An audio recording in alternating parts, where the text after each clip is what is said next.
Hey everyone, how's it going? Thanks so much for tuning in. Recently we took an in-depth look into the new Range Rover Sport Supercharged and SVR. If you haven't seen those videos yet, check the link in the top right hand corner of the video. But for today's video, Land Rover has given us yet another opportunity to check out one of their latest products.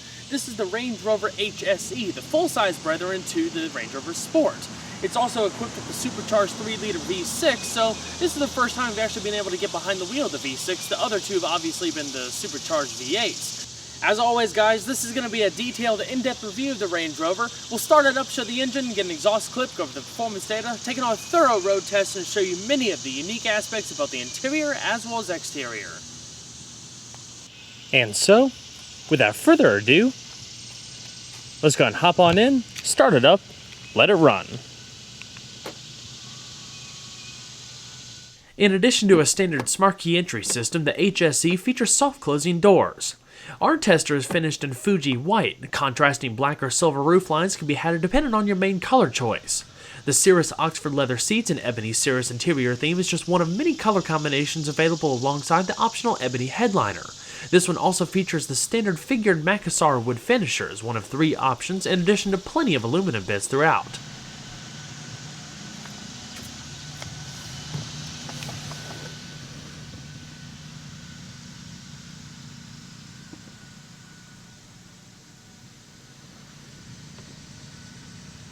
To start, just make sure you have the key fob within the interior, put your foot on the brake, and hit the dash mounted button to go.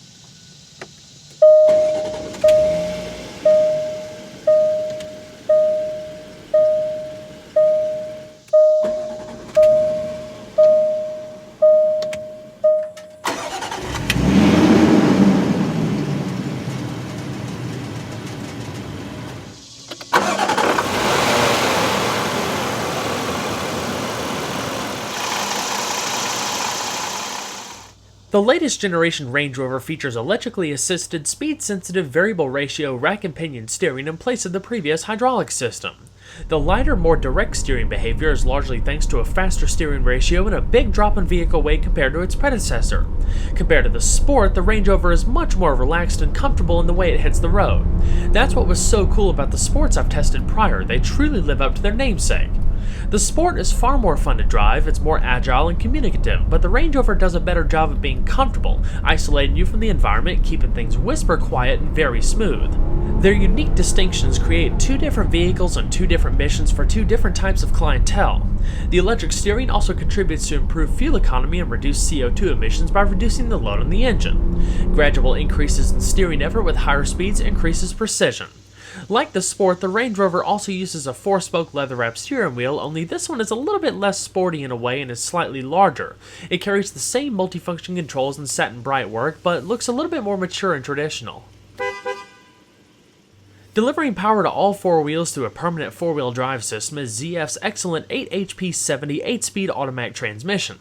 As we've discussed in previous videos, this ubiquitous gearbox is being widely used across a variety of makes and models from Chrysler Group to Rolls-Royce and many in between.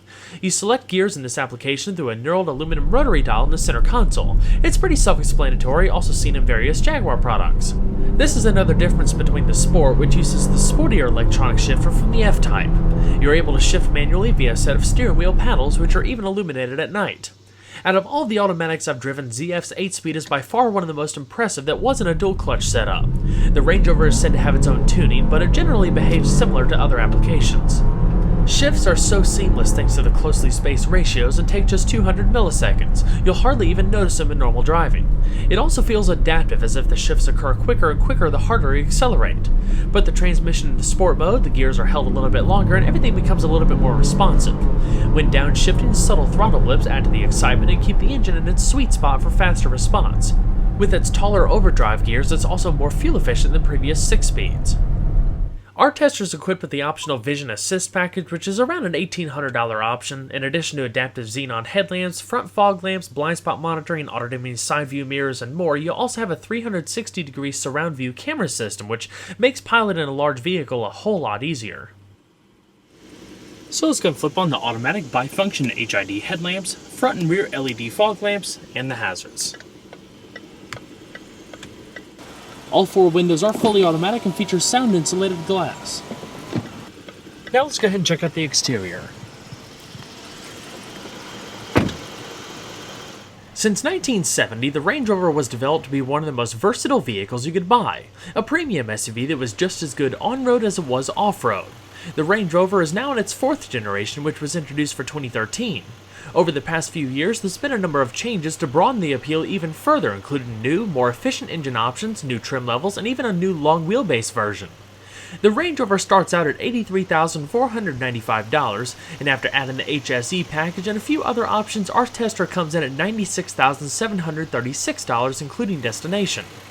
All Range Rovers are unmistakable in their presence, retaining the same general shape for over 40 years. The changes applied to the 4th generation is a modern reinterpretation of that classic style, combining a muscular and powerful silhouette with softer lines, shorter overhangs, and improved aerodynamics. Wraparound front and rear lighting adds a modern touch, featuring bifunction HID headlamps, available LED fog lamps, and LED tail lamps. Land Rover relocated the breather ports to the restyled clamshell hood to increase fording depth, which explains why there aren't any exposed fender vents.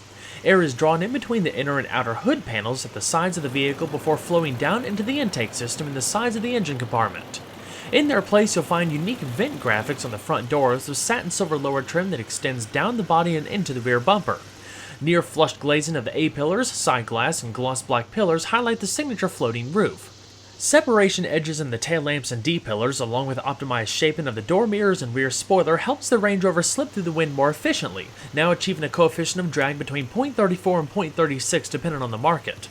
For customers desiring more individuality, a Range Rover can pretty much be built to order. There's 37 exterior paint options, including 22 for the Autobiography, and 2 available contrasting roof colors in addition to the standard color match roof we have here. This is the first vehicle in its class to introduce an all-new aluminum chassis and body structure. Combined with a more advanced 4-wheel drive system, the 4th generation Range Rover is lighter, more efficient, more refined, and delivers impressive overall performance. The structure consists of a one-piece body shell or monocoque that rides on an aluminum unibody joined to aluminum front-rear subframes. All of this creates a vehicle that's 39% lighter and 25% stiffer than before. The B-pillars are reinforced with composite material alongside high-strength aluminum side impact beams for improved crash safety without adding weight. The aluminum body panels, including the doors, are pressed as single units for reduced joints, improving integrity and simplifying assembly. For the most part, the aluminum is bonded and riveted together using more aerospace techniques versus traditional spot welding. Despite being slightly larger in some areas, the 4th generation Range Rover weighs about 800 pounds less than its predecessor, give or take some depending on trim level and equipment. The body shell alone saves nearly 400 pounds. Other weight savings measures include lightweight, high-strength steel seat structures, a sheet-molded composite tailgate, aluminum components for the final drive and suspension, not to mention lightweight magnesium castings for the instrument panel and front-end carrier. The Range Rover's Terrain Response 2 permanent 4-wheel drive system makes it the most capable offering yet, featuring 5 different modes: General, Grass, Gravel, Snow, Mud, Ruts, Sand, and Rock Crawl. Now there's even an automatic mode that allows the terrain sensors to select an appropriate mode by modulating the engine, transmission, and locking center differential simultaneously. All of this happens in the background as the Range Rover's adaptive dynamic system monitors its movements at least 500 times per second. While General is more for daily use, the latter 4 pertain to off-roading.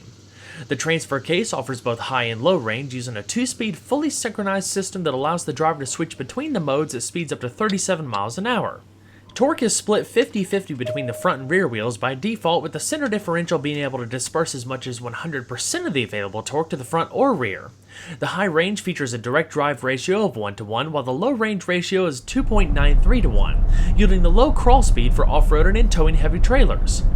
The Range Rover's cross-linked 4-corner air suspension offers 10.2 inches of front-wheel travel and 12.2 inches of rear-wheel travel, leading to approach, breakover, and departure angles of up to 34.7, 29.6, and 23.3 degrees respectively, with around 11.6 inches of maximum ground clearance. That's about half an inch higher than before. Fording depth has been increased by nearly 8 inches and is now an impressive 35.4 inches. The air suspension is fully adjustable by simply pressing a button in the center console. There's 3 settings: Access, Normal, and Off-Road. The re-engineered air suspension also has significantly enhanced off-road capability by introducing an automatic system which varies between 2 ride heights, 1.6 inches and 2.95 inches when the off-road setting is selected, rather than the single 2-inch position of its predecessor. This allows the Range Rover the ability to drive up to 50 miles an hour while leaving the vehicle in off-road height, perfectly suited for rutted dirt roads and the like. Previously, the off-road height in general was limited to 31 miles an hour. The highest off-road setting, however, is still restricted to 31 miles an hour. If that's not cool enough, it even adjusts the ride height while crossing bodies of water to prevent the possibility of grounding. A system known as active lean control isolates the stabilizer bars and reduces the level of roll compensation when off-road conditions are detected. This allows greater wheel articulation, helping increase the contact patch with the terrain. Road handling has also been improved with active roll bars, variable dampers, and corner brake control. It can also tow a little over 7,700 pounds. Aerodynamic underfloor paneling, carefully placed deflectors, and a low-profile exhaust system helps improve fuel economy by reducing drag to create a relatively flat profile underneath. It also works to protect vital components while off-road. In addition to the wide variety of suspension adjustments, there's also a host of other electronic assist features that include hill descent control, gradient release control, hill start assist, dynamic stability control, electronic traction control, and roll stability control. The Range Rover is available with 11 different alloy wheel designs ranging from 19 to 22 inches in diameter. Our tester features the 20-inch Style 502 5-split spoke wheels, wrapped in 255/55 tires at each corner. Brakes consist of 4-wheel internally ventilated discs measuring 15 by 1.3 inches in front, paired with Brembo 6-piston fixed calipers, and 14.4 by 1 inch in the rear with single-piston sliding calipers. With this setup, average stops from 60 miles an hour are achieved in around 120 feet. As far as the suspension is constructed primarily from aluminum and doubly isolated, consisting of a fully adjustable and adaptive air ride setup as we touched on earlier, with independent double wishbones in front and a multi-link rear design with adaptive dampers. The Range Rover drives like a completely different vehicle compared to the Sport, which is geared towards better handling, a firmer ride, and enhanced agility. Out of the luxury SUVs I've driven in recent time, including the BMW X5 and Cadillac Escalade, the Range Rover rode the best. The best way I can describe it is that it feels like a tall luxury sedan, exhibiting that floaty ride quality that makes highway drives a blissful experience. Of course, it doesn't handle as well as the Sport when pushed harder, but that's what distinguishes them and makes them unique. If I were to buy one, I'd still buy a Sport Supercharged for the simple fact that I like that extra dynamism that comes with it. If comfort and relaxation are your priority, the Range Rover will never disappoint. Overall length is 196.8 inches with a width of 78.1 inches, mirrors folded, and height is 72.3 inches. Wheelbase is 115 inches, while total curb weight for our tester is around 4,839 pounds. Land Rover introduced the Supercharged 3-liter V6 to the Range Rover lineup back in 2014 as a replacement for the naturally aspirated 5-liter V8.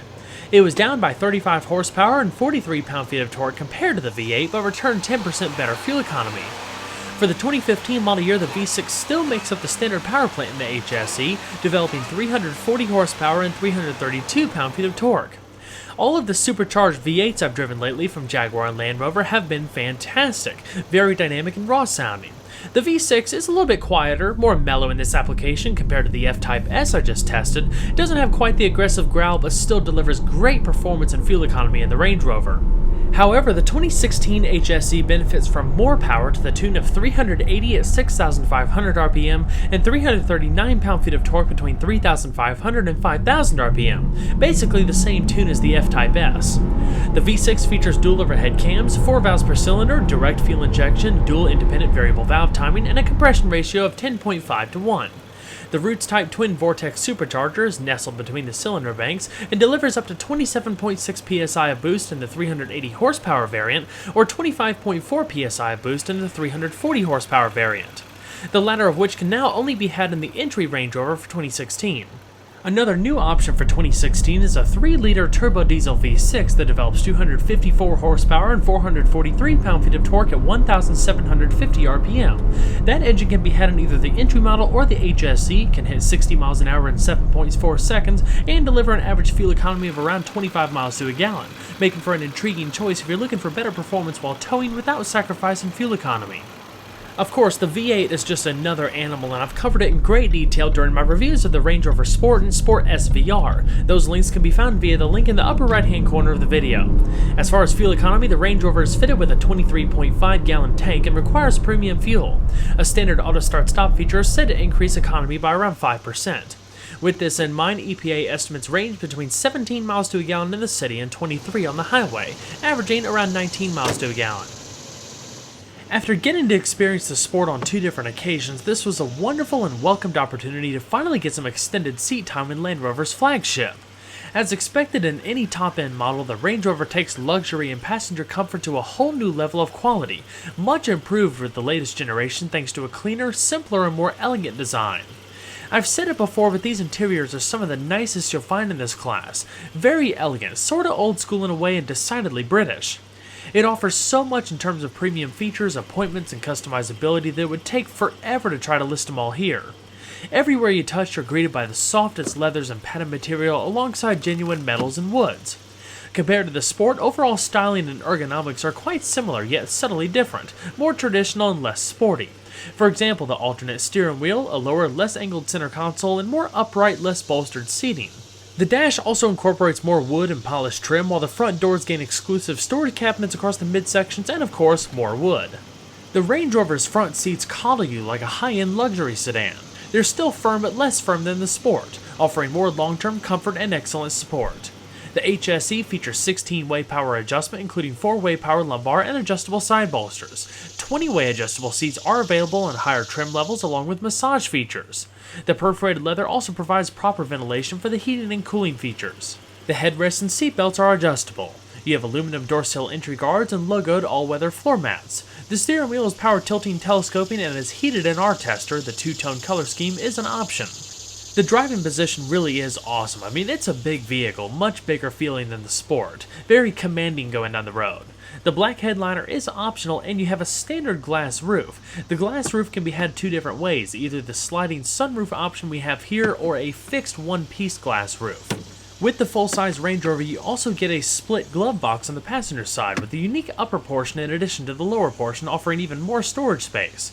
The passenger seat features all of the power adjustments like you find in the front. Again, attention to detail is fantastic, very sumptuous environment. So let's go ahead and see how she sounds.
So we're going to shut her up.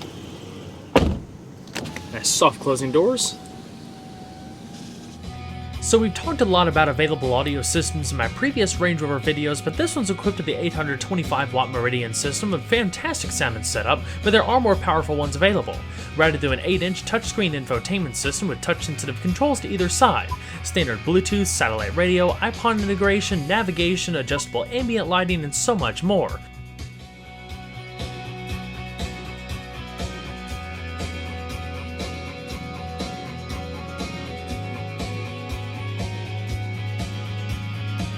The most important thing you need to take away from this interior is that aside from the styling and dimensional changes like we talked about earlier, the optional features, control placements, and how to work everything is identical between this and the Range Rover Sport. So if you want to see all of that a little bit more in depth, again, click the link in the top right hand corner of the video to be taken to those reviews. Alrighty. Let's go ahead and shut her down. And we'll check out the back seat.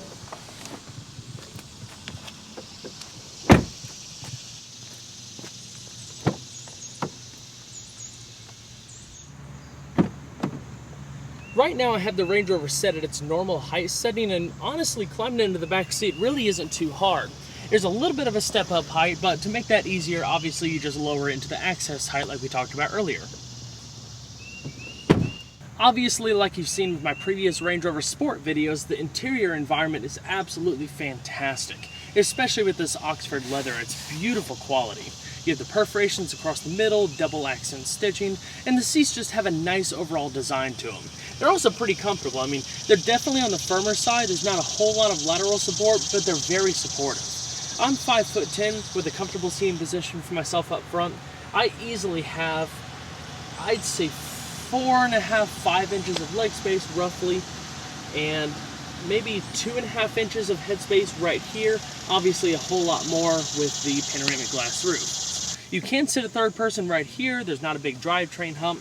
The center console extends into the back a little bit, but not too much. I don't expect that to be a hindrance at all, because actually where you have extra thigh support in the outer cushions, the middle portion actually cuts in a little bit right here, so technically it's offset as far as trying to preserve the same amount of leg space than you would on the outer portions. The outer headrests are adjustable, the middle one is fixed, and if you pull this down, you have a padded leather center console with 2 cup holders and a bit of storage space. If you grab the lever on the outer portion of the bottom cushion, you can recline the seat. It's pretty adjustable, and you can also use that same thing to fold it forward for extra cargo space, which I'll show when we get to the trunk portion, so you can rake it back if you're on a long trip and relax. Other notable features include leather-wrapped grip handles up here, coat hooks up there, as well as on the B-pillars, LED illumination, not to mention Bluetooth microphones for either side so all the passengers can be heard equally. You have a little bit of storage in the bottom door panel here, 2 storage pockets here, 12-volt power outlets, another small storage tray where you can put like a phone or an iPod or such. It's actually a little aluminum Range Rover tag right there, which is a nice touch. This one obviously features the quad zone climate control system, so you have independent temperature adjustment for the rear occupants, not to mention one-touch automatic and 3-stage heated seats for the outer portions. But that's about it, so let's go ahead and check out the cargo space out back. Out back, you'll find that a fully powered split tailgate comes standard, opening up to reveal a generous amount of cargo space and versatility. With the rear seats in place, you can load up to 32.1 cubic feet of cargo. You'll need to fold down the seats and remove the retractable privacy cover in order to take full advantage of the Range Rover's larger dimensions. Max volume is 82.8 cubic feet, which is about 20 cubic feet more than the Sport. The cargo area is lined in plush carpeting with an all-weather mat, illuminated by bright LEDs, and features a 12-volt power outlet. Cargo tie-downs can be used to prevent items from sliding around, otherwise an adjustable luggage barrier is available. A full-size spare tire can be found underneath the load floor. Unlike the Sport, the Range Rover does not have a third row 5+2 seating option. Well everyone, I hope you enjoyed the in-depth look at the Range Rover HSE. Be sure to stay tuned next time, there's a lot more where that came from. Take care everybody.